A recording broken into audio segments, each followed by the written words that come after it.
ঈদ উল ফিতর উপলক্ষে এমপিওভুক্ত শিক্ষক ও কর্মচারীদের বেতন ভাতা উত্তোলনের সুবিধার্থে রাষ্ট্রায়ত্ত 4 ব্যাংকের সংশ্লিষ্ট শাখা আগামীকাল শুক্রবার খোলা রাখার নির্দেশ দিয়েছে কেন্দ্রীয় ব্যাংক।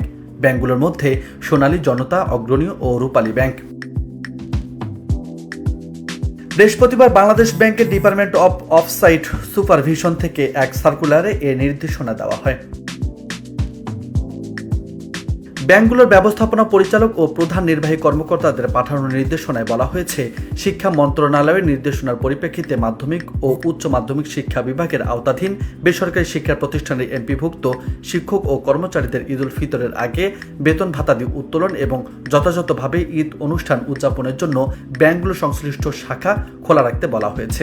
পর্যাপ্ত নিরাপত্তা নিশ্চিত করে 28 মার্চ সরকারি ছুটির দিন নতুন সময়সূচি অনুযায়ী সীমিত লোকবলের মাধ্যমে সীমিত পরিসরে ব্যাংকিং কার্যক্রম পরিচালনা করতে বলা হয়েছে। এ সময় সকাল 10টা থেকে দুপুর 12টা পর্যন্ত লেনদেন হবে এবং অফিস চলবে বিকাল 3টা পর্যন্ত। এর মধ্যে দুপুর 1টা থেকে 2টা পর্যন্ত জুমাতুল বিদার বিরতি থাকবে।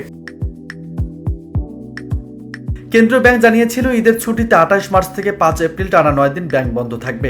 তবে পোশাক খাতে কর্মরতদের বেতন ভাতা দেওয়ার সুবিধার্থে 28 ও 29 মার্চ পোশাক শিল্প এলাকায় কিছু ব্যাংক খোলা রাখার নির্দেশ দেওয়া হয়েছিল।